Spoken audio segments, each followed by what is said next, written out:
Hi there, my name is Ross Hick, and I am most known for my work with Citizens Defense Research. I have been invited to interview Lora Thorson of Defenders Live. Primarily today, what I'm going to focus on is kind of her journey over the last 2 to 3 years, and especially like the last year of physical and emotional change.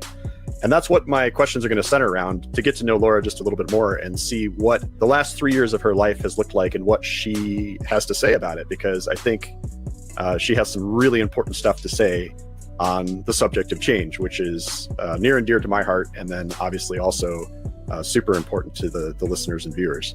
My background is on a previous podcast if you want to hear it, but I'm a short version of professional interviewer of sorts, interrogator, and behavioral analysis guy for felons and people like that. So I'm going to try to focus some of that in a nice way towards Lora today, and I'm excited to see where we go. Lora, you ready? Yeah, bring it. All right.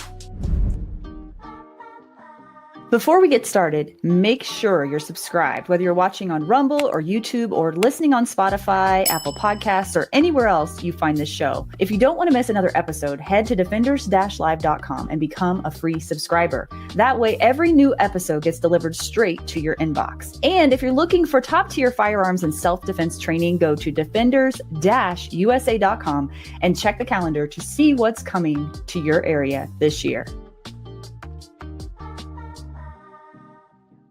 So my first question, and I have some quotes of your own to preface each question, so you can kind of see the structure of where I'm going, but you can completely ignore them if you want. Wow. Okay. You once said to me that you feel like when you're trying to help people that you're reaching back to 5 years ago you. And elsewhere, you've also quoted, you've said, I wish that someone had told me some of this a long time ago. So my hard question for you is, do you think the you of 5 years ago would have been able to hear the advice that you have to give today? I think that I would have acknowledged it as true, but I don't know that I would have been able to apply it like I did. What changed?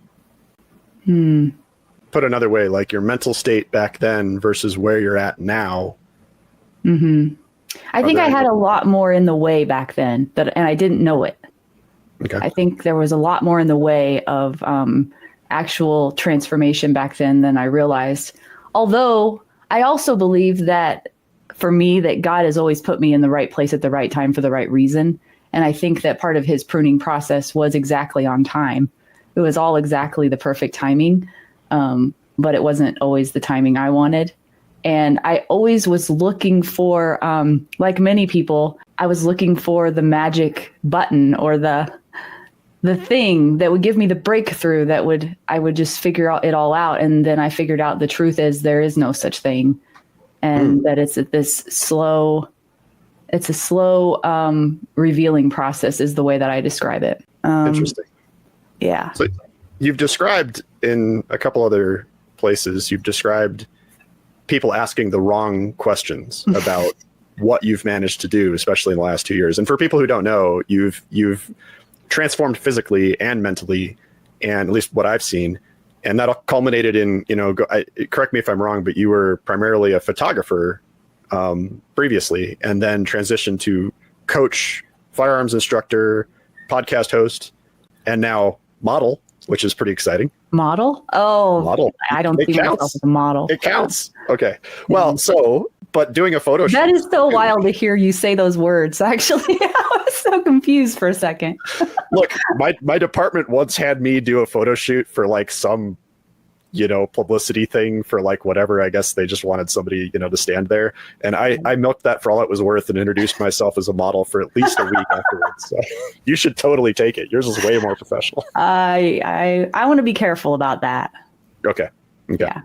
Fair enough. But fact remains, huge transformations. And you've mentioned that people will ask you 2 questions about that, which aren't really the questions you feel like they should be asking, right? They're kind of surface level questions. So my question is, how do you think, if we can, how would you get someone to push them towards the right experiences to start asking the right question? Like, what in your life made you start asking the right questions, if you know? I think my natural tendency in almost everything is to go deeper than other people around me. And that has set me apart in ways that in the past have made me feel like I was the odd man out, and that I, like, even to the point like something was wrong with me. Like, I think just the natural tendency of how I'm wired supports that wanting to go deeper, dig harder, find out more kind of thing. That's just how I've always been.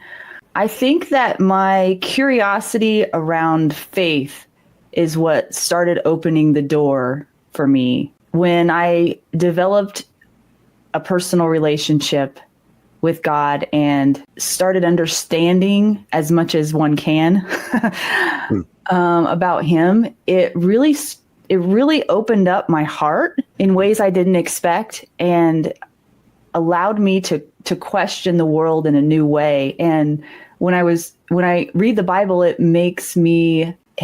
gives me reassurance and a hope that I didn't have before. Interesting. And I think also too, I also was going after all of the things of this world. I was going after all of the shallow things that I thought would bring me happiness and fulfillment and purpose in my life.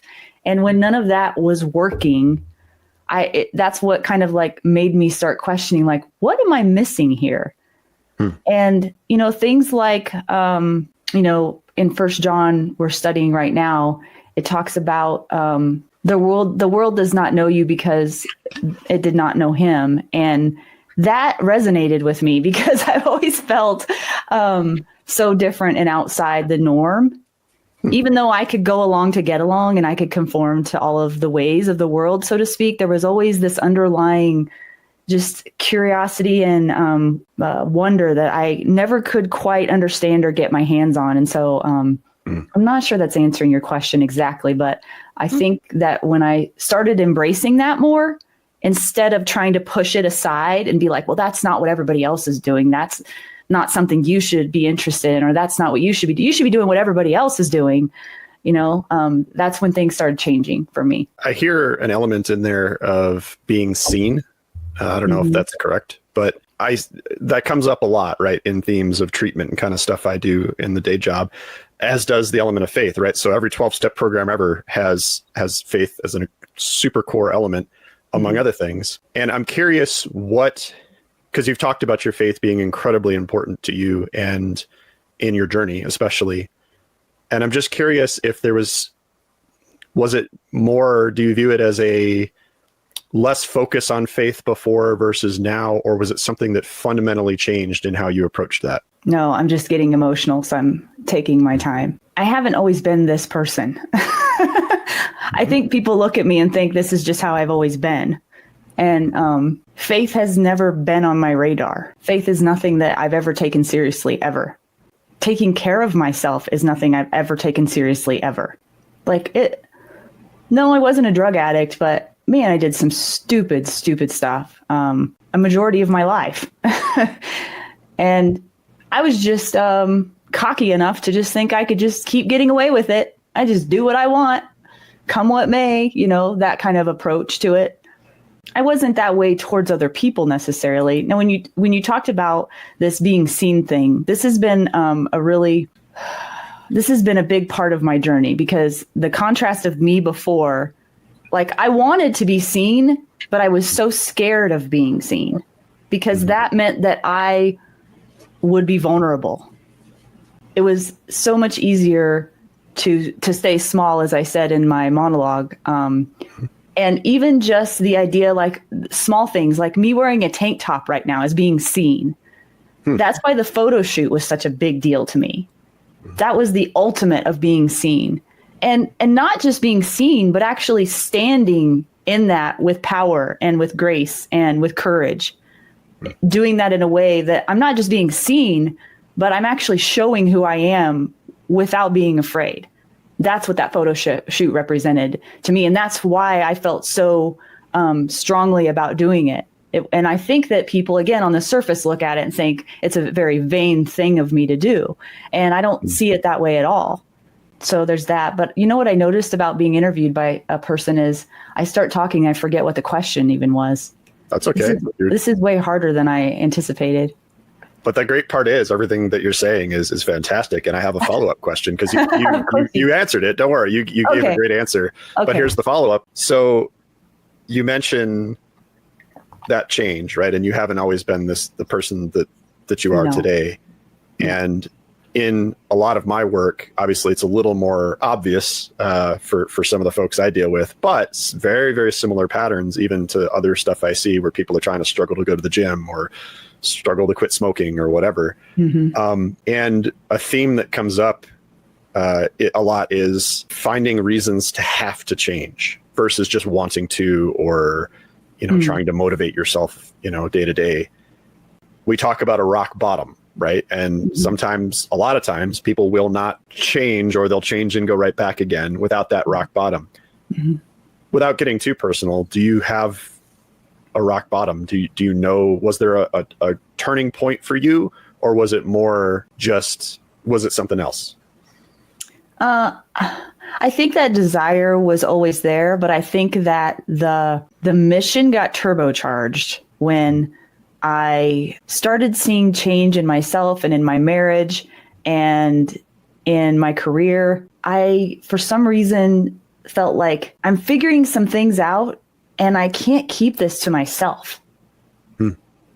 I feel like I have to share this with people because I want other people to experience joy and fulfillment. And so that was part of it. Also, another thing that fueled it, I think, was honestly, God brought people into my life that, like Adam, like Brian, some of the coaches I have now, friends that are close friends of mine who also turbocharged everything. And I think, like I said, I haven't always been this person. The person that my husband married, deep down, my heart's always been good. I think, at least good intentions.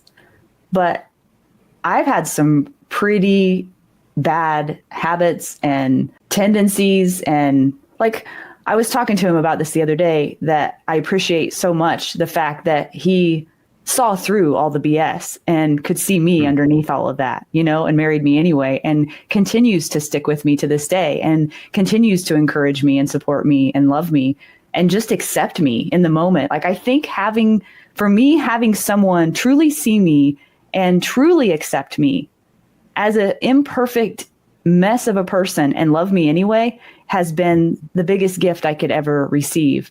And somehow through what I do, I somehow, like, I'm hoping anyway that I can show that to other people. Like, even in my gun classes or in my group calls or whatever, I want people to feel that from me because I think that's such a valuable component. And earlier on, when I couldn't see my own value, other people saw it in me.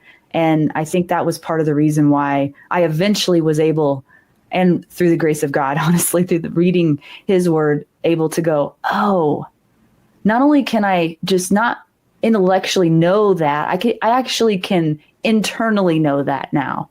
Like, there's a difference between just knowing versus knowing. You know what I mean? Right. Mm-hmm. And that might be really what the shift was. Interesting. Mm-hmm.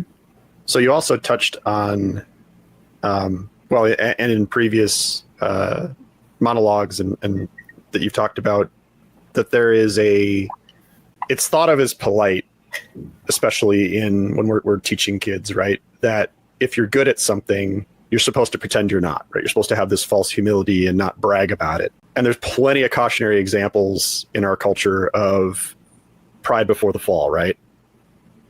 But also, I don't know anyone who's successful who has not had imposter syndrome or self-doubt or told themselves no to something before ever even asking the question. Mm-hmm. Super common theme.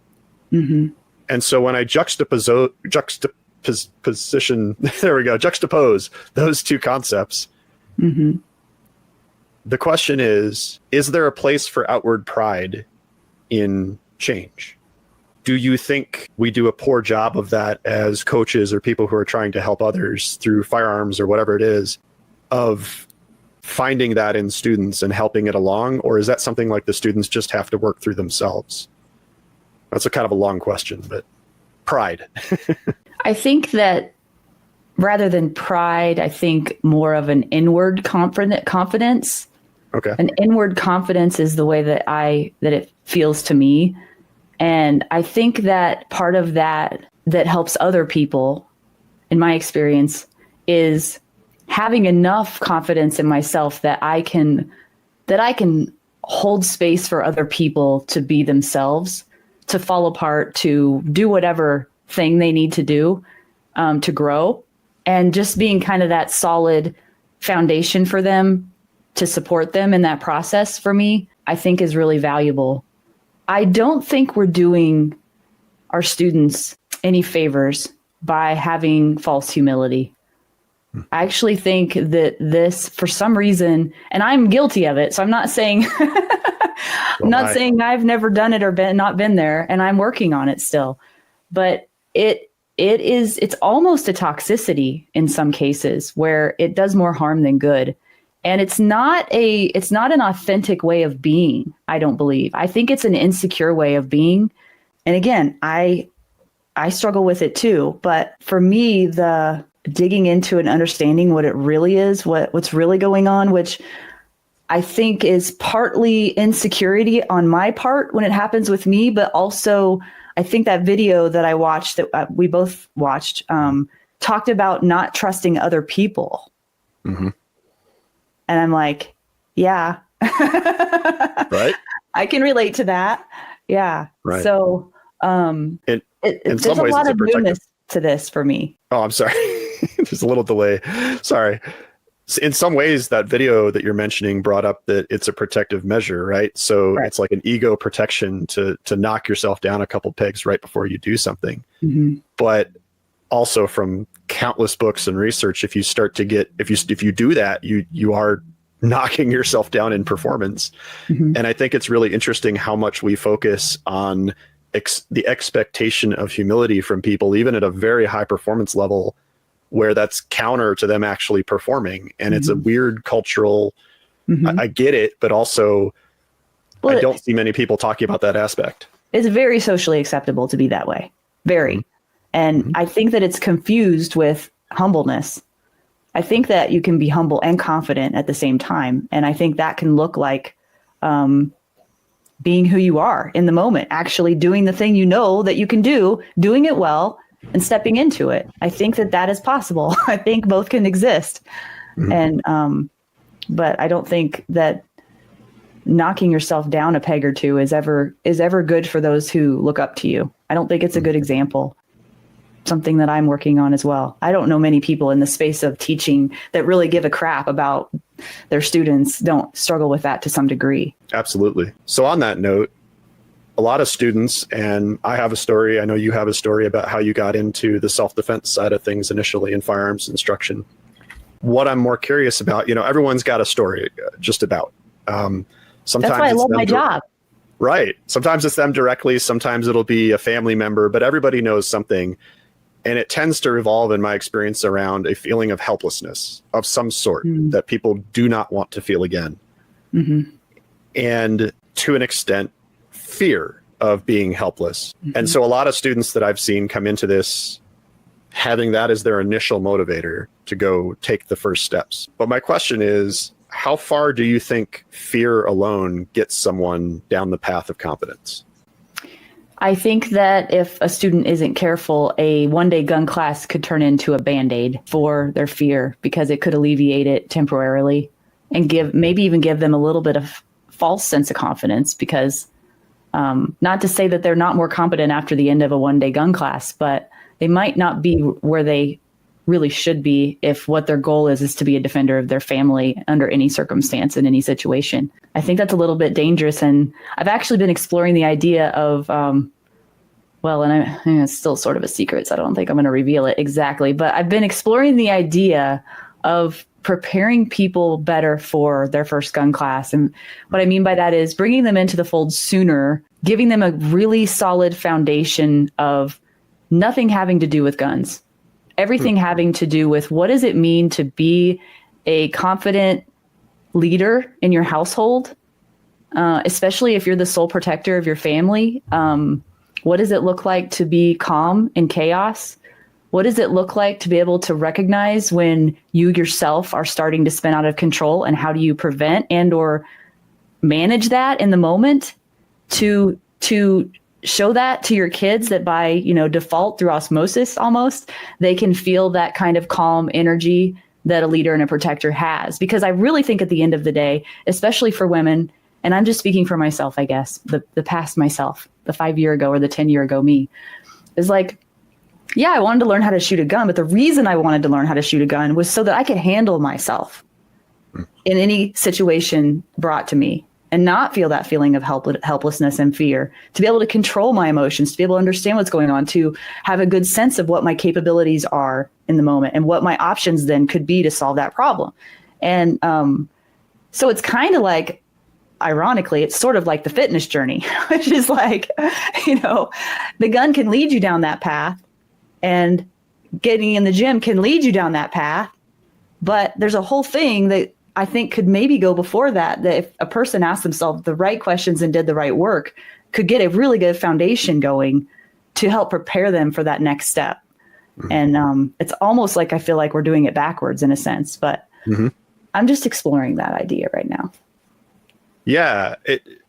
To me, a lot of those experiences end up being, well, so you've talked about having to change your internal perspective on yourself and a whole lot of other things. And what I've found in what I do is that until someone can change that internal perspective, no amount of classes and throwing slogans and advertising and everything else at people, I can sit there and tell someone they're going to go to prison for 20 years. And it just kind of goes in one ear and out the other. And sure, they don't want to do that, but it's not real to them, right? Mm-hmm. And I kind of see a similar effect in diets, in gym, and in just about any aspect, especially what I do. But at the end of the day, changing that internal perspective is the hardest part of my job. And I'm curious, because you've spoken about that perspective changing for you, what, if anything, you can point to as experiences that helped you change that perspective directly? Well, first, I want to quote something. I had to write it down. I'm a huge fan of Ryan Fisher on social media, and he says a lot of cuss words, but he says the truth. And he had a reel that I watched last night that said that 85 to 90% of people who make a physical change in their life, physical transformation of some kind, will within a year revert back to their old patterns, old habits, old ways, if no internal changes happened. So basically, if they just did it to prove that they could do it, okay, check the box, got the muscles, blah, blah, blah, whatever. I love your dog. Then that change isn't going to stick. And I think that's the same with everything. And so that relates to your question, but I forgot exactly what it was again. I'm sorry. Yeah. What experiences can you point to, if any, that have helped you change that internal perspective? I'm asking harder questions. We're going like a couple layers deeper than the easy questions. So sorry you're having to stop and think.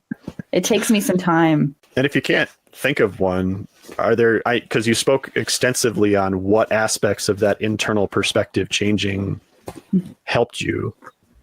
I guess what I'm really asking is, if you had a student come up to you and say, or anyone just come up to you and say, oh, I really like what you did physically.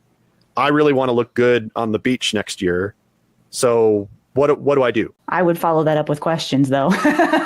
Right. So it would depend on that person what their goals were. Because I really want to know, what do they really want? What do they really want? And for me, what I really wanted was, I wanted to feel comfortable in my own skin. That's all I really wanted. I just wanted to be myself in the world and be seen in the world, be strong, be who I am, fully live in that, fully show that without any shame, without any fear. That's really what I wanted. So what I wanted, made me beach body ready, but that's really at the end of the day what I wanted. And for that person coming up to me asking me that question, I would have to be like, where are they at on this spectrum here? Because maybe that is all they want, tan, muscles, lean. Maybe that's all they want, and I'm just like, I don't think everybody wants what I want, but maybe deep down they do, and they just don't realize it. What do you think? Well, I think that's I think you hit the nail on the head there, that like for permanent change, all the stuff that you have done in the last, 5 years of your life has been along that theme of, sure, there's the physical aspect, there's the firearms stuff, there's everything you have done basically has revolved around that central theme of being seen and being true to yourself and having control and not feeling helpless and being able to just be. And I think it's interesting when students see that, and then pick out the one thing, the kind of surface level thing that they like, and they go, I'm going to do that. Mm-hmm. And I feel like they're kind of missing the whole boat there, where it's like, hey, that happens, that becomes easier with that internal perspective change and that drive. Mm-hmm. And we tend to skip over that and then want to get that from like, there's a million people selling you a fad diet or a program or whatever. And then I look at the peers who have continually reinvented themselves in a changing world, in a changing environment, and realized, hey, yes, this was where I was going for 2 years, but nope, now I'm going this slightly different direction. Those people don't focus on the lists and the programming and the things. That's secondary. They'll find that, right? Mm-hmm. They focus on the drive to be someone who is not going to give up and be able to get up when it's hard and keep going and put the shoes on, like you say. Yeah. And so I just think it's interesting that your experience has been so deep, and then people are asking about these kind of surface level aspects because they always do. And no insult to them. That's what everyone does, because they go, oh, well, there must be some secret to this because I don't feel it. I can't do that. And there must be some secret that she has that no one else has. But if I could just figure it out. Right. And what you just said is the first step of getting to what they want. You just said, I can't do that. Mm-hmm. There's a clue. Mm-hmm. It's like, this is what's so crazy about it, is it is so simple. It's not easy, but it is so simple. And I think that it's been made so complicated, so complex, so much information. It's overwhelming. People are inundated with so much stuff. It's like I feel like people struggle with even just taking a step because of all the garbage that's around us all the time. We have a difficult time differentiating what's real, what's fake, what's true, what's not. And all of that in my head anyway, can just overwhelm me if I don't take control of my life. I have to take control of my calendar, my schedule, my time.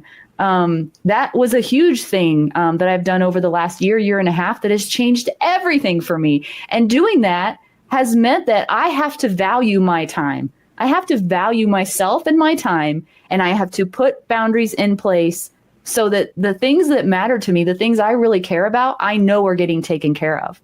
And not the world around me, the device in my hand, the email or the phone call or whatever, the noise isn't taking over my life. I'm going to be in control of my life. I find that very prevalent in today's culture, that people have I see so many lost people, so many people lacking any kind of direction and are just going wherever the wind takes them. And it's like, what do you want? What do you want out of this life? I don't think most people could answer that. Again, I think maybe I'm different, and I'm okay with that now. That's good. That's huge. Yeah. As you were talking, what you reminded me of was when I tell people, like I've worked with a lot of addiction, a lot of hard drug addiction through the years. What we talk about in treatment of that is you can get someone sober, right? We can lock them up for 90 days and they'll come out mostly sober. But if that's all we do, they go right back to it. Mm-hmm. Because we haven't changed any of the reasons why they got high in the first place or that cycle. And same thing with homelessness, same thing with almost everything, right, that I deal with. And so that's kind of what we're talking around, is change fundamental motivations and who the person is and what their goals are versus just the surface level details and changing a couple things. Mm-hmm. And yet when I tell people about what I do, inevitably they'll say, well, why don't they just get a job? Why don't they just get sober? Why don't they move? But then you look at those people, and this is usually what I point out, and I say, well, why don't you just go to the gym? Why don't you every day? Why don't you just move and get a better job? Why don't you make more money? It's not that hard. Just go to college, get a master's, go change career fields. And it's that same drive there where people love to see it in other people and not themselves. and think, oh, well, I'm here, and they can give reasons why. Well, I can't move. My kids are in school here. Here's all these pressures. It's scary. I don't know if it's going to work out. I know this place, familiarity. And so I think it's fascinating talking to you about kind of how you see that internal perspective shifting and how that's changed in you, because I see the same exact lack of awareness, for better words, in people talking about other topics. So I think it's a very broad, there are very similar patterns across human behavior, which, go figure, kind of my job. But what we do on what I do is we have to change that person, like every aspect, like you're talking about. We have to change, we put them on a schedule, right? Where this person has to, for the first time in their life, write a schedule that accounts for every minute of every day, every 7 days, and they do that perpetually for years. And of course they complain and they say, well, you don't have to do that. I'm having to think about what I'm going to do next Friday down to the minute, and you don't even know that. And we have to point out, well, yes, the point is, you're right, it's not fair. But the point is, if you're someone who's never had to think more than 48 hours in advance or 10 minutes in advance, that's an exercise in learning that control and that ability to change how you view time.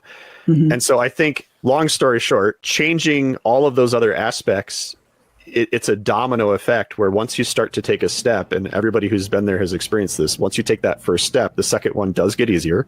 And then the third one. And then a week later, you're looking back and going, oh, this isn't so hard, right? Just put the shoes on. And and I can't be a hypocrite. Oh, me either. This is human nature. Yeah. Right? I'm not saying I never have been, but I don't desire to be one. Yeah. Right. But we ignore those simple, just getting up and putting your shoes on seems dumb. So instead of that, we go buy the $1,000 program that's whatever, and maybe that works for seeking pleasure versus fulfillment, I think. I mean, it talks about that in the Bible too. I mean, literally, the handbook to life is the Bible. And it's like the things I already kind of knew, but didn't practice and didn't quite understand. The Bible I don't know. For whatever reason, I've tried to read the Bible before when I was younger. It was just all this weird gibberish. It didn't make any sense to me. And then I guess my heart just was like prepared to understand. I think God just prepared me to understand for whatever reason. And then put me in a position, a platform to reach other people, I think. And I don't know why I'm here, Ross. I mean, God knows why I'm here, and I'm okay with not knowing why I'm here. I really am. I trust him. And I used to be the person that had to, and I'm still struggling with it, be in control all the time, know exactly what's happening, know all the ins and outs of everything, and now I'm just like, I don't have to know. I can show up every day. I can do my absolute best. I can ask him for guidance, and I can just breathe and exist and trust him. And it is the most freeing thing. I think what I really found was freedom. I really do.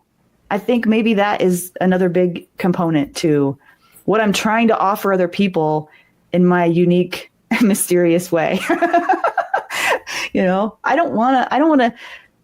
I can't feel this freedom and this joy without sharing it with other people and at least offering some kind of path to them and knowing that I can't be the only one.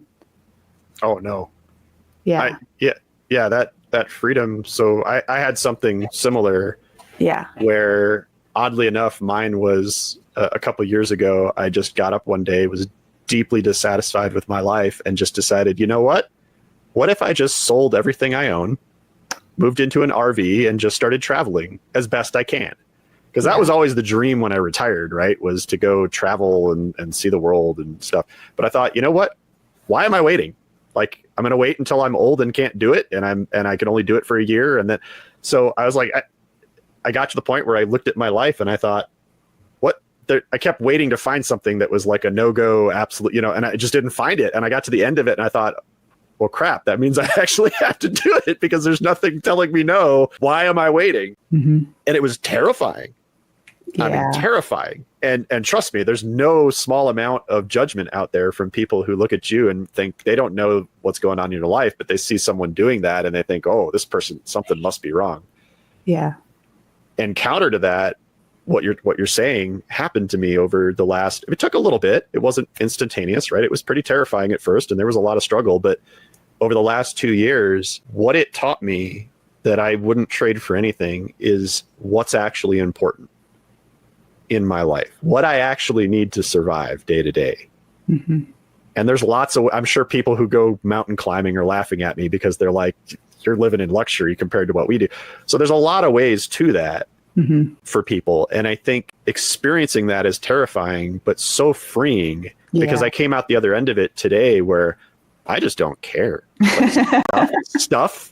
I used to pursue stuff. I was the gear guy, right? I always had to have the gun collection and a nice car and all the, and I was out there waxing it every day. So look at, and fine, if you're that person, I've been there, but boy, I can tell you on the other side of that, you know, just not caring. I used to joke, I could come home and see everything I owned burned to the ground. And I'd kind of shrug. I'd go, well, that stinks. I had some stuff in there I liked, but oh, well, you know, I'm here. And so I only mention this because it's a different route slightly to the same conclusion, but it was that same truth in the end of like, who actually am I without all that stuff, without all those trappings? And without all those excuses. Because you said it, you got to the end of it and there was nothing left, you know, as far as holding you back. Well, certain people would come up with lots more things and go, oh, but this, oh, but that, this excuse and that excuse, you know, but it's like expectation. Yeah. But at the end of the day, we know when we're lying to ourselves. I know when I know the truth, and I know when I come up with justifications for whatever thing that it is that I want to do, just to make it okay in my mind. But deep down, I know that's not really what I should be doing. And I think that people just lie to themselves so often that it just like, I think on a soul level, that if you do that and can't be honest with yourself or ever ask or question yourself in any way, shape, or form, it's almost like this toxic sludge that builds up over time of the lies you tell yourself. You know what I mean? Because deep down, you know it's not true. Deep down, you know that that's all BS. And like, I just find like, who wouldn't want to be stripped of all that BS? Although it's incredibly scary and vulnerable. You're right. It is so freeing. It's like, it's so worth it. Like, so whenever like part of me didn't know like what the next step was in my process of transformation, you know, because it was like all this simultaneous stuff, physical and emotional and all the stuff. I would just ask myself, like, what's the thing I don't want to look at next? There's always something. There's always something that is like, I would always like think that I would need to go to someone else to figure out what the next thing was for me. And I found out it actually is within me, that if I ask myself, what's the next thing that's really scary that you don't want to look at, no matter what area it is, there's your answer. Interesting. If you've been listening to Defenders Live and something in you knows it's time to go deeper, not just in your training, but in your life, become a paid subscriber of Defenders Live. Each month we meet for a live group call, having real conversations about physical growth, emotional discipline, and spiritual strength. You'll be part of a growing community of people just like you, committed to becoming true defenders of life and of their families. This isn't about being perfect. It's about showing up, doing the work, and not doing it alone. So go to defenders-live.com and become a paid subscriber and take your next step toward becoming the kind of defender this world desperately needs. Yeah. And that's a scary road. It's like, man, I'm tired of slaying the dragons, you know? Right. And some of them come back. Yep. Yeah. It's not a one and there's nowhere done. to hide. No. There's nowhere to hide if that's what you're doing. If you're confronting it, that's interesting. Isn't that the definition of true courage, though? Yeah. Yeah. Yeah. Which, on that note, when you were saying that, you reminded me that I see a lot of people take those fears, their personal fears, and imagine that other people care, right? So I, as an overthinker, and I don't know if you can relate, but yes, I can. There have been many times in my life where I think the other person must really care about this thing I did wrong or this thing I messed up. And then come later, I find out that they didn't even notice. They're just like, what are you even talking about? You've been worrying about that for how long? Yeah. One of the biggest holdups for me to change in my life has been offloading expectations for myself that apparently I'm the only one that cares about, and imagining that everybody else cares, and then using that as an excuse. And then being disappointed when they don't. Right. There went my excuse. And now I have to confront that it was just me the whole time, and I was the one that, and then there's a whole other shame circle there. Right. But yeah. And making up stories too. I'm so guilty of that. Oh man. I mean, in personal relationships, especially, of all of my insecurities coming out of stories I make up about what other people are thinking or whatever. It's like, it's the biggest waste of energy in this lifetime. It really is. And the first part for me was identifying, like, being aware enough to even understand that I was making up a story. Oh, is that really true what I think? How would I even know? I'm not in that person's head. And then secondly, why do I care? Mm-hmm. Yeah. And it's kind of cyclical to me in that, like, to be someone who can do that, you have to be strong internally. But to be strong internally, you have to also be someone who can do that. Baby steps. Yeah. And so getting that, and it's one of those things that once you head down that path, it does start to roll, it gains momentum. Mm-hmm. But because it's so circular, it's really difficult to get started. And I think that's the most fascinating part of change for me, is what I do professionally is trying to get people straight out of prison at the worst point of their lives, in the middle of addiction or whatever, and then and getting them into that positive momentum. Yeah. And it's not unlike what you have done and what you have dedicated to helping other people with, especially through the last few years. It's a wild ride. Do you think, we kind of touched on it earlier, but I'm curious, do you think that we do ourselves a disservice when because everybody needs goals, right? We need something to head towards, but we have to be process focused to have any chance of to continue on. We can't be outcome focused, just staring at the goal, because do you think we do ourselves a disservice when we pay too much attention to what really high level practitioners have to say versus finding other people who are earlier in their journey who can kind of relate to us a little more about our struggles? Or do you think, I'm asking, what do you think the interplay is between keeping your eyes on the goal versus actually doing the process? I think most people, as I said in an earlier monologue, need more action, not plans. So I think people get stuck in the planning phase of every possible thing in life because it's so comfortable to stay there and to dream. As far as like listening to high level practitioners versus people that are more on their level, I think both is important. But I would give even more weight after listening to some of those people. I then would take that information back to my heart and be like, what about that works for me? What doesn't? What resonates with me? What doesn't? And just kind of like going into that digging of figuring out what's my next step, rather than, again, being externally focused to have someone deliver that to you all the time. I think this process of knowing that everything that we actually need really does reside inside of us. If we go looking for it, it's there. And I believe I'm the only person who can really know. And I think that also builds some of that self-trust and self-confidence, self-reliance in that process of trusting myself to know what's best for me and following through with that. I do have a story about goals. And as an example of me becoming outcome focused, I had a certain percentage body fat that I wanted to get to, because in the earlier parts of my journey, I delusionally thought that if I got to this number of percentage body fat, that I will like feel differently. I will somehow arrive, or there would be some sort of like confetti coming out of the ceiling or some kind of a thing. I didn't ever say that, but I think that's what I must have really thought, because what happened was I was doing the thing. I was going through the process daily, doing what I knew I was supposed to be doing. And, there's every week and every month there are check-ins about progress so that I can monitor where I'm at and all this stuff. And anyway, what happened was I actually had surpassed my goal without realizing it, because I was so busy doing the work. And then when I realized I actually had surpassed the goal of the magic number that I had put in my brain, that was going to be the place I've always wanted to be, I went past the place I thought I'd always wanted to be. And I looked up and I went, wait a second, this doesn't feel any different than what it was before. I was so mad, Ross, because I had all these expectations built up.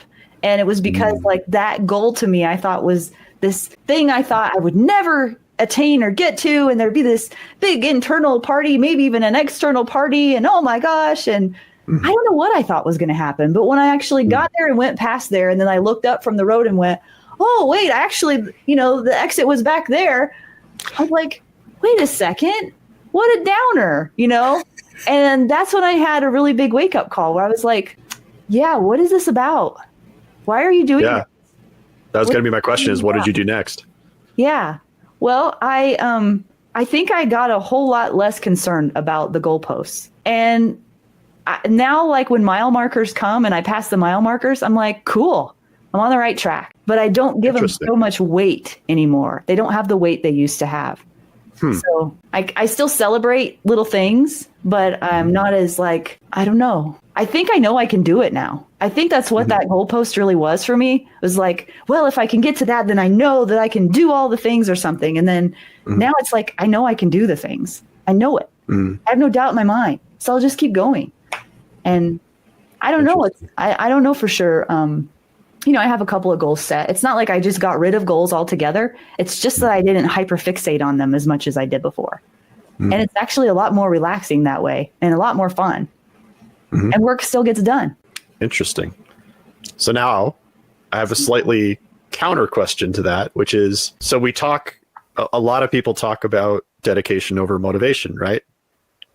What place then do you see, if any, for motivation for someone trying to change? Like, is motivation just completely irrelevant, or is there any It's fun. place for it? It's fun, but it comes and goes. And I made the mistake of thinking that motivation was the thing I needed all the time to exist in order to be wherever I wanted to go. And then I realized, that's actually a really fleeting feeling is what that is.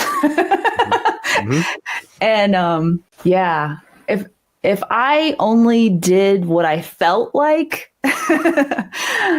I would not be here today.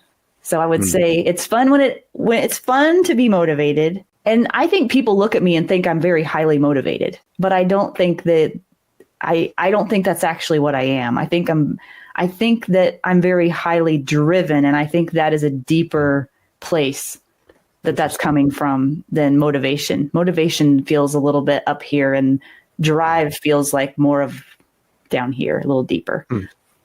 So when you say interesting, it makes me wonder what you're thinking. I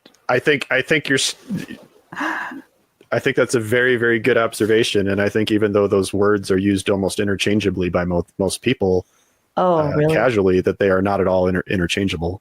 I don't think so. And I've always had pretty good levels of discipline in certain areas. So what I did was I just remembered the discipline I had in areas where I was winning in life. And then I applied that to areas I wasn't yet winning, and reminded myself, yeah, you already know how to do things and get work done. You know how to work hard. You've proven it over and over and over in this area right here. See that? Now you got to do is just apply it here. Well, and one of the themes you brought up earlier was kind of the removal of distraction or the removal of barriers. Yeah, so, that was huge. Yeah, so that's something I don't see a lot of people focusing on, right? They think they need to add more motivation, add more dedication, try harder. No. So so can you speak on that at all? Like how the removal helped? No. Well, it just freed me up to get clear on what I care about and then make steps towards the things I really care about, which are few core things. And it simplified everything for me so that it was less probable that I would get overwhelmed by at least anything external. Then all I had to concentrate on is what inside me makes me overwhelmed, which is a huge component as well. But not having that added noise and distraction was really a huge thing for me. Can you give without getting too personal, can you give a specific example of something that you were able to set down or set aside? Oh, yeah. Well, in my business, I stopped being a solopreneur. I started contracting out work. I trained people up to do the things that that I used to do. And I used to have the illusion that I was the only one who could do those things. And that's not true. In fact, what I learned was if I hired people who were better than me to do those things, I don't even have to micromanage those people. All I have to do is say, here's what I want. Here's the clear vision. Go do it. And that is also like a new level of freedom just in a business standpoint that I learned that. And that was part of letting go, Ross. That was part of, trusting God, trusting myself, letting go of all the control, thinking that somehow having all the control was going to give me peace, when in fact it was doing the very opposite. It was just adding more chaos to my internal dialogue. I was getting resentful because I would take control of everything. And then I would get resentful of people who didn't read my mind to know that they should be helping me do the things when I never asked for their help, because I'm an independent woman and all this stuff, and I just realized like I created that myself unknowingly with good intention to even protect my husband from worrying about things I didn't think should be a burden to him. I would take that burden on. And that actually ended up being not the right answer for a healthy marriage. And so I finally just started telling the truth, and he was able to hear that and be compassionate about it and be like, what can I do to help you out here? And we've made big strides in that. And I'm really grateful. It's interesting because I see super similar patterns in what I do professionally, where victims of abuse or trauma tend to, and we talked about it last time, tend to start to want to control every aspect of everything going on around them for safety. And it creates so many more problems and anxiety. Yeah. And takes up so much of their emotional energy that they just get done at the end of the day and they got nothing left. And really? I've been there. I've had stuff happen there where I was that guy. Yeah. And I didn't see it at the time, but I look back now, like you're describing, and I go, holy cow, what was I thinking? Like there was just no way I had any time to do anything.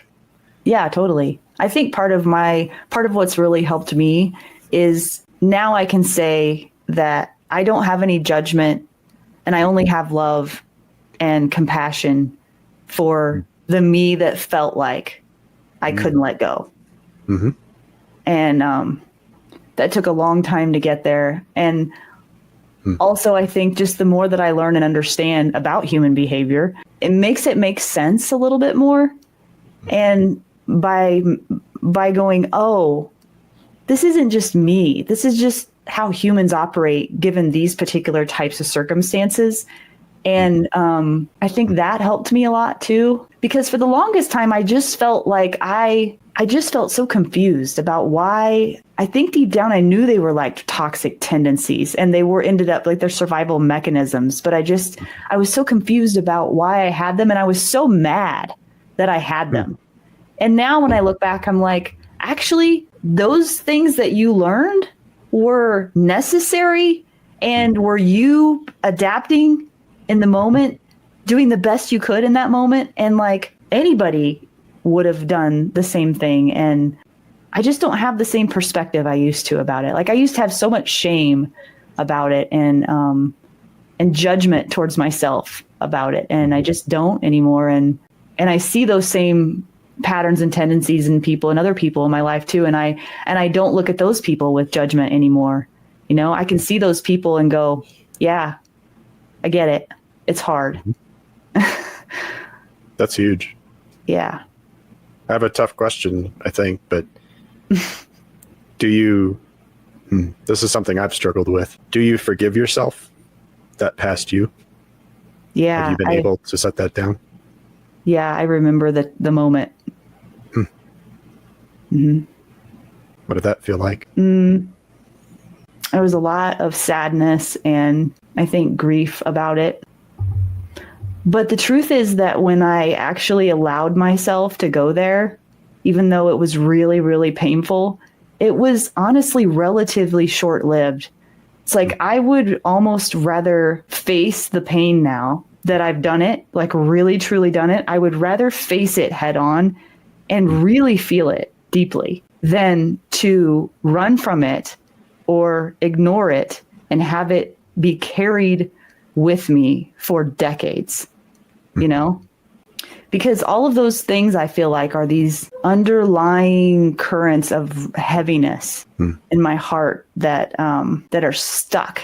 And by not having the courage to face them, it just prolongs this pain that's always kind of there, even though I can sort of pretend like it's not and just put on the facade and live the life and blah, blah, blah. And yeah, that was one of the hardest things I ever had to do. And, but that was part of my understanding and acknowledging, like, I really was doing the best I could in that moment. I really was.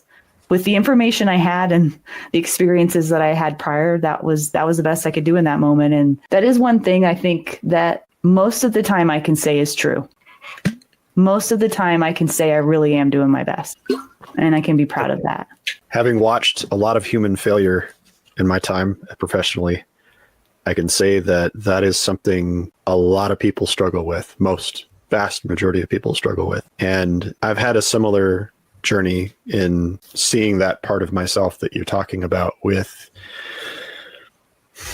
There was a time in my life where people could do horrible things to me, and I would want to forgive them, actively want to forgive them, find any way to forgive them so that I could have that connection again with these people that I needed, that I wanted in my life. But boy, if you asked me to forgive myself about anything, forget it. I would carry that around for decades. And, I look back at some of the opportunities that I've opted myself out of because of that, because I just didn't think I was worthy, or I didn't think anybody would. If I felt like an imposter, I felt like, so I can't possibly have anything to say. And here's all this weight of all these things that I'm carrying around. And I think deep down, that's a very, very common thing to accumulate in this life for just about everybody in different ways. But I see that professionally holding people back from everything from getting sober to getting a good job to, getting out of the worst parts of life. And I see it like we're talking about with my peers, you and I, and all sorts of people that I wouldn't have expected to find those same things in, because we don't talk about it. It's vulnerable. Mm-hmm. And I'm nowhere near done. I'm saying this like it's it's in the past. It's not, right? It's always going to be work. Yeah. But looking back where I was even 10 years ago to even 5 years ago to where I am today, yeah, it's a relief to be able to set that stuff down in some way. Yeah. Oh my gosh. So worth it. Yeah. And and working on forgiving myself is a little harder, just because, I have the feelings of looking back and thinking, well, why didn't I see that? Why didn't I, how come I couldn't have done this 10 years ago? I could have saved so much time. Yeah. But then, I look at that and I've seen this theme come up an awful lot as well professionally, but I wasn't the right person to do, I wasn't that person back then. I did not have whatever it was, the experience, the maturity, the accumulated trauma, whatever it was, I didn't have yet. Yeah.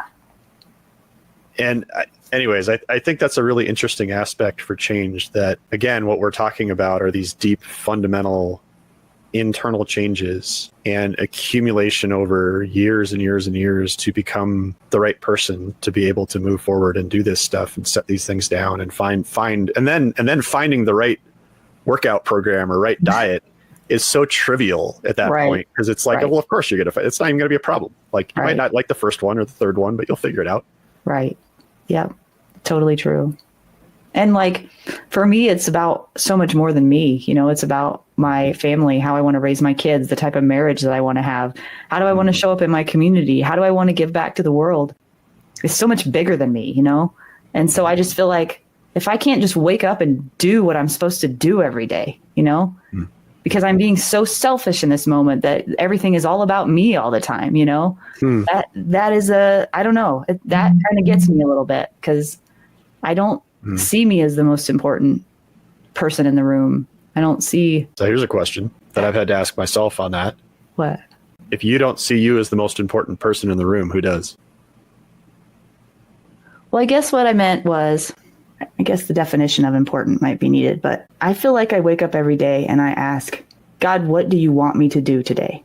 I am suited up. I am ready. Give me the game plan. Let's go. That's what I feel like every day. And so when I say I'm not the most important person in the room, it's because I'm looking at it from a God perspective. Okay. That makes sense. In comparison to him and what plans he has for me. Okay. Interesting. I do have confidence in rooms that I am the leader in the room, whether it be my family or on the gun range. I do have confidence in that. Okay. And I remember one time, one of the most profound things, sorry, there's a dog barking. One of the most profound things that happened to me was, and you probably were a part of this, but it's supposed to be like super squirrel secret, I think. So anyway, I won't say who or what it was, but it was an exercise where the people in the room were supposed to write down like 3 things about you on a piece of paper, qualities about you. Mm-hmm. And then those qualities, traits, characteristics were revealed to you later on in the day or whatever. Mm-hmm. And I don't remember if the word exactly was this, but it had this connotation. And this was way early on, but people in that room saw me as an authority. They saw me as having like authority. And I remember being so dumbfounded by that because I felt like the smallest person in the room. And I thought, what makes them think that I have any kind of authority? Do I just fake it when I get up there and talk, or it just felt so contradicting to how I felt on the inside at that moment. And that was one of the things where I was like, people are seeing this in me. Maybe there's something to this. Maybe that's something I should explore, and maybe I should step into that. And I know authority is a bad word to some people, but I think in certain environments it's needed, and there's a way to do it with kindness and respect. And so that's always stuck with me for some reason. Interesting. I think the concept of surrounding yourself with the right people because it's pretty tough to see, as we've touched on multiple times so far, change in yourself. And it's difficult to place yourself, at least for me, in context of other people. I do the same thing where I think, there's no one in this room needs to hear what I have to say. There's way more interesting people here. And yet on occasions where I have surrounded myself with the right people who can point out to me like, hey, here's this aspect I see in you, or here's where I think you fit in, has been way easier for me to accept than ever any of my internal feelings about myself. Yeah. I go, well, I don't see it, but I respect you. So if you're saying it, then there must be some element of truth there that I'm just going to take on faith. Yeah. And Chris Seipert and Melody Lauer and I have talked about this endlessly, of surrounding yourself with the right people and how much of a difference that can make versus just trying to fight through it alone. Yeah. And so I'm curious what you've spoken about it, like surrounding yourself with fantastic people. And yet there's a level of vulnerability to that where you don't get to hide. You don't get to make the same excuses you made yesterday because now there's this person who's going to go, no. Yeah. Was there ever a time when you were just trying to do it on your own? Oh, yeah. Most of my life. Yeah. Okay. And the people I was seeking out weren't the right people. The right people weren't coming into my life. And I don't know. I mean, there's that whole thing about maybe I changed and that's what helped bring people. I don't know, though. I think it was just, I don't know what it was, Ross. I don't know, other than just God blessed me with some amazing people. And instead of turning away from him, I turned towards him and went, okay, what do you got for me? I'm in. Yeah. What I'm curious about is with those other so when you say the wrong people, right? What happened to those relationships? Did they just drift away? Did you? Yeah. Okay. Just drift away. Yeah. And you kept looking or kept reaching out or just? No, I kind of, I wasn't really looking. It's really weird. It's hard to describe. I like to think about how I got here and what my part in that was, other than being willing to do hard things. That's a pretty big thing. Okay. You say that like that's, just willing to do hard things. But I'm made for that. I'm made for that. Yeah. Yeah. But my whole life's prepared me for that. But did you always feel that? Did you from an early age feel like you were made for hard things? Mm-hmm. Okay. I ask because there's a dating analogy here too, right? Which is like people will try to go find the right people, right? That they want the right person to go date. And I have a friend who shall remain anonymous who is trying to do this at the moment on a dating app, and lots of people do. But I tried to comment at one point to him and to some other folks that like what energy you're putting out there in the world oftentimes directly influences who you get back and filters people out. Mm-hmm. But that's easy to miss and just assume that, oh, the wrong people are coming at me, and it just must be them. This must be the way the world is. Right. And you hear that in particularly guys on dating apps, but also women, right?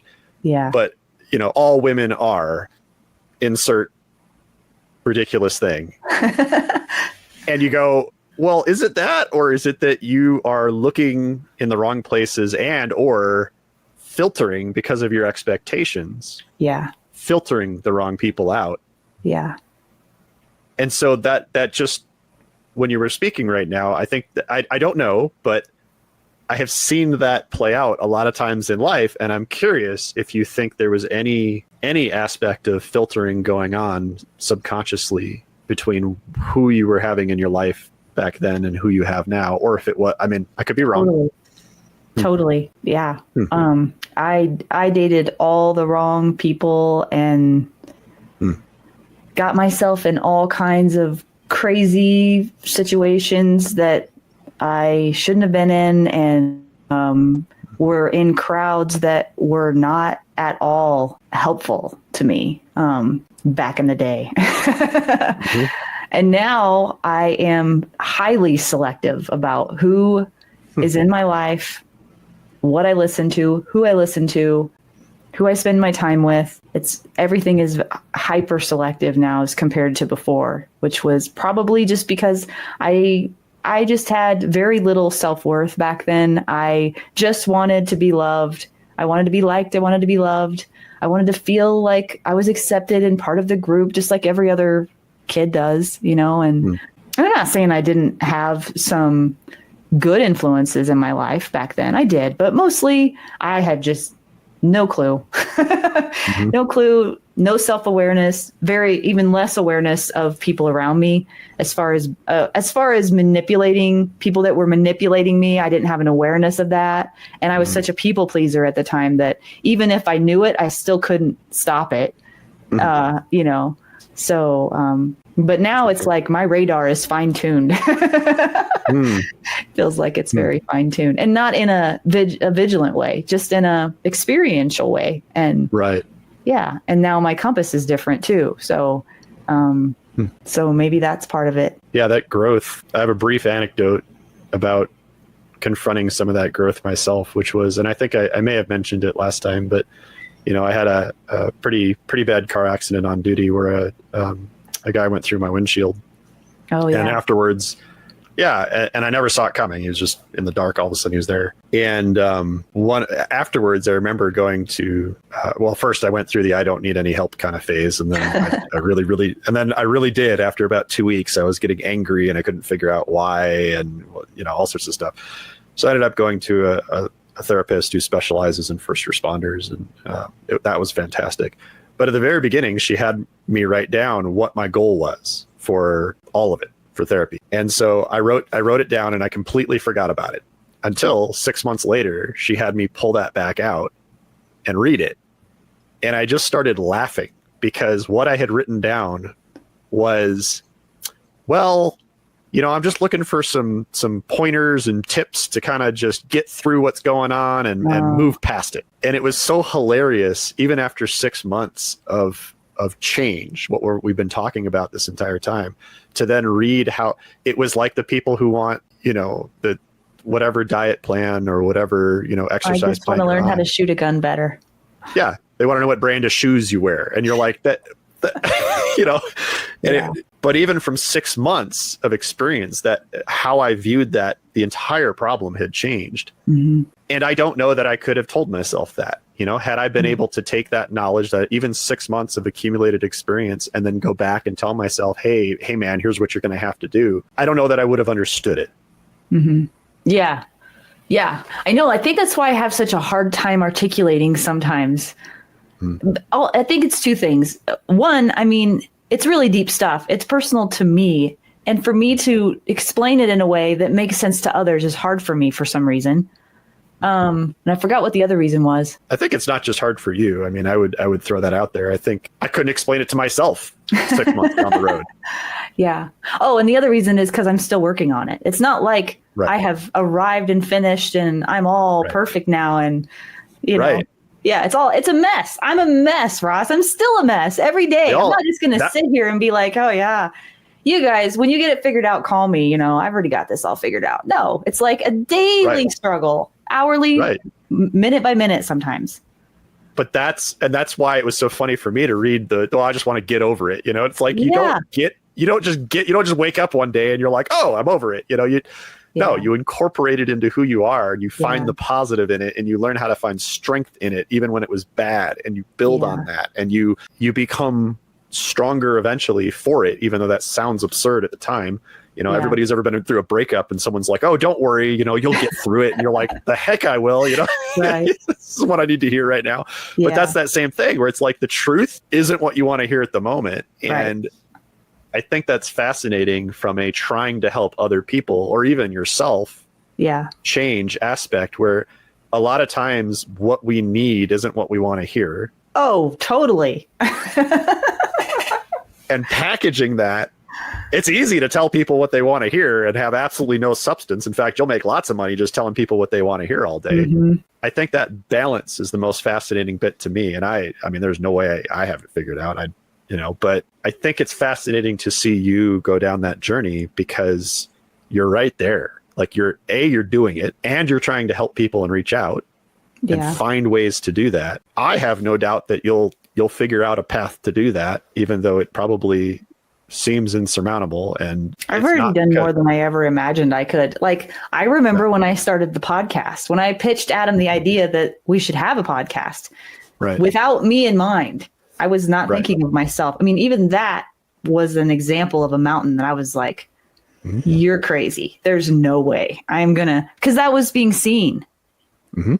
That was vulnerable for me. And you can tell in those early episodes too, especially, I was very self-conscious, which is normal human behavior, right? It's not like I should be ashamed of that. But the only way I got better was I just kept with it. And actually not just kept going through the motions of it, which by itself will automatically make a person better, usually, but I actually cared about improving and getting better and tried to watch other people who were good at what they do and tried to read books about communication. And because I'm fascinated with human behavior, I would have people like you that know a lot about human behavior and just all different kinds of things. And then slowly it just kept growing and into, I don't even know what now, Ross. It's bigger than...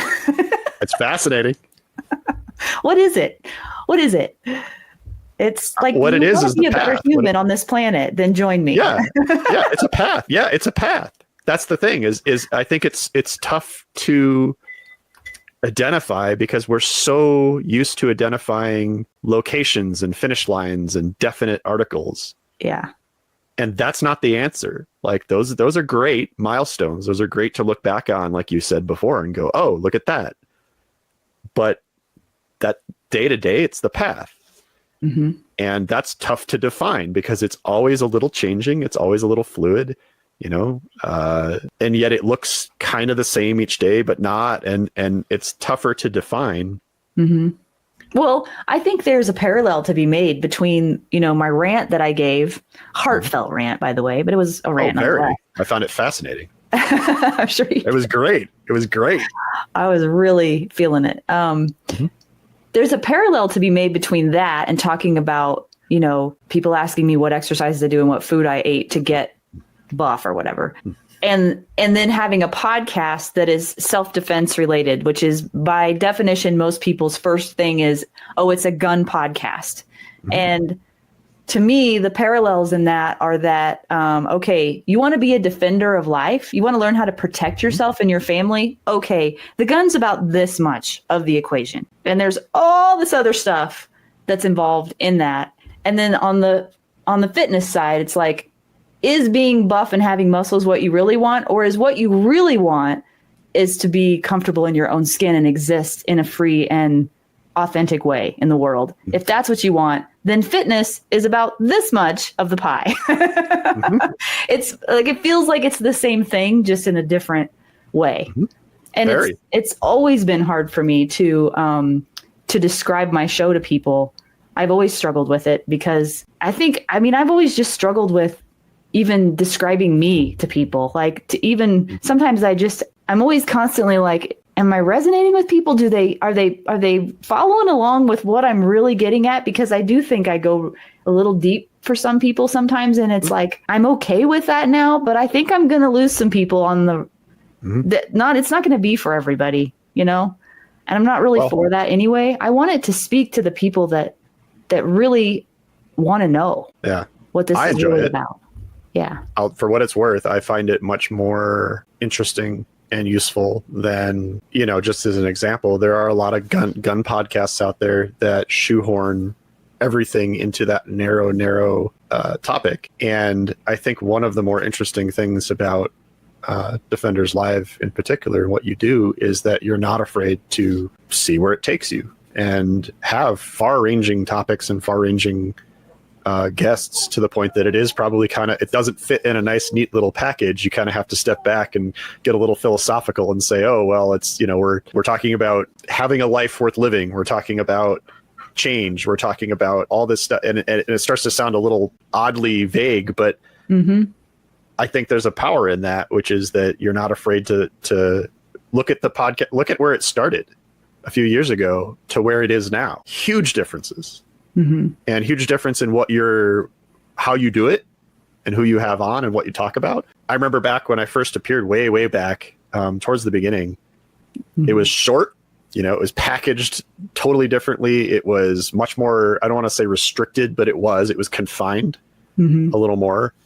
I don't know. I think it's really interesting where you've taken it, and to your point, letting it breathe has let it become what it is. And this isn't the final form. I have no doubt that in a few years it'll be even better and look totally different. And who cares? Because you'll totally take it there.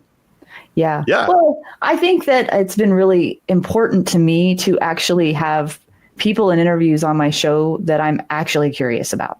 So if there's a particular topic or person or whatever that I really want to know about that doesn't exactly fit, I can tie it in somehow, because I think my curiosity about the person I'm speaking to is really what makes it special. Because if I'm just going through the motions, I think people can really pick up on that. And I don't want to do that either. Just to say, oh, well, I have to have this many shows a month or a year or whatever. And I just don't want to live a life where I just go through the motions. And I guess I do go through the motions in workouts sometimes, but rarely. It's not like I enjoy every one of them. In fact, some of them I really hate. But as far as reaching out to people and connecting with people, I think going through the motions that's not a category where I want to do that. Yeah, it comes across very much. So I guess we should wrap it up at some point. Otherwise, we're going to talk for like 3 hours because I don't want to take too much of your time. But this has been fun. And we could. I have no doubt we could talk for like 3 hours. What do you think out of, let's just say, the last 2 years? What question do you wish people would ask you more? Is there something you wish people, because we talked about the wrong questions, right? And the wrong answers, but is there anything that stands out that you just wish people would ask you about more often? I think one of them would be I might even have to write it down because I'm not used to being interviewed. Here I was worried you wouldn't have one, and you have multiple. This is great. I think the first one I think people should ask someone like me or me is, how did you really figure out what was important in life and what you really wanted out of life? Because I think if people could really answer that question, I think that they might have a little bit more drive to get where they want to go. Because I feel like so many people are just so lost, and that makes me sad. So that would be one. The other one that I think would be helpful to people is if they ask me if they're struggling with the same things I struggled with, which probably they did struggle with this or are, which is what first steps did you take to actually understand your true value in this world? How did you start to get to a place where you actually valued yourself, not just wished you did or lied to yourself and told you did and then acted not that way? Because I did that for a long time. That's deep. Yeah.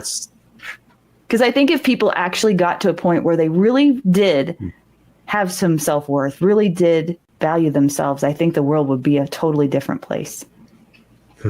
I think a lot of choices would be different. I think that's a fantastic place to stop. I'll add, though, that let's pretend I asked those questions, and no, this has been a fantastic experience.